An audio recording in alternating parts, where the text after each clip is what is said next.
மீசை தாடி எல்லாம் வளர்த்து ஒரு மொரட்டான ஒரு விஷயம் ஒரு ஆளாக தான் காட்ட முயற்சி பண்ணி தான் அதெல்லாம் வளர்க்குறது உண்டு இல்லையா?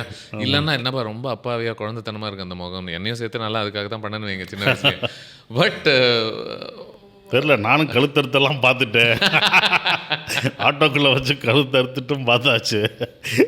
ஆனால் இன்னும் நல்லவன் நம்புறது போது அது என்னென்னா ஏன் அப்படின்னு நான் ஃபீல் பண்ணுறதுன்னா, நான் நடித்த படங்களாக இருக்கும் எல்லாமே பாசிட்டிவாக பண்ணும்போது, அந்த ஹெல்ப் பண்ணுறது மாதிரி பண்ணும்போது, நாடோடிகள் நண்பர்களுக்காக பண்ணது, சுப்பிரமணியபுரம் நட்புக்குள்ளே பண்ண ஒரு விஷயம், வெற்றிவேல், இந்த மாதிரி படங்கள்லாம் வெறும் பாசிட்டிவாக நம்ம பண்ண ஒரு விஷயனால இவர் அதை ஃபீல் பண்ணிட்டாங்க. இது இப்படி தான் பண்ணுவார் அப்படின்ற ஒரு விஷயம் உண்மை என்னன்னா அந்த இமேஜாக வந்துருச்சு. அது ஒரு சுப்பிரமணியபுரத்தில் நீங்கள் பண்ணக்கூடிய பல கொடிய வேலைகள் இருக்குது இல்லையா கதைக்குள்ள.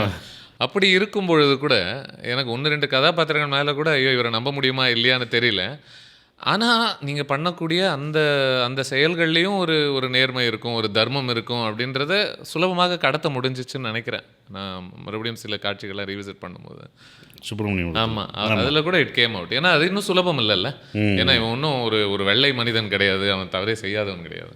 ஏன்னா நம்ம சொல்கிறது வந்து நெகட்டிவ் கேரக்டரை பற்றி தான் நம்ம கதையை சொல்லிட்டோம். சுப்பிரமணியம் வந்து நெகட்டிவ் கேரக்டர் தான். அவங்களுக்குள்ள அந்த ஃப்ரெண்ட்ஷிப் வச்சது வந்து எல்லாருக்கும் பிடிச்ச. அதனால தான் கழுத்து இருக்கும்போது தேட்டரில் எந்திரிச்சு கை தட்டினாங்க. அதுதான் ஒன்றா இருந்தது.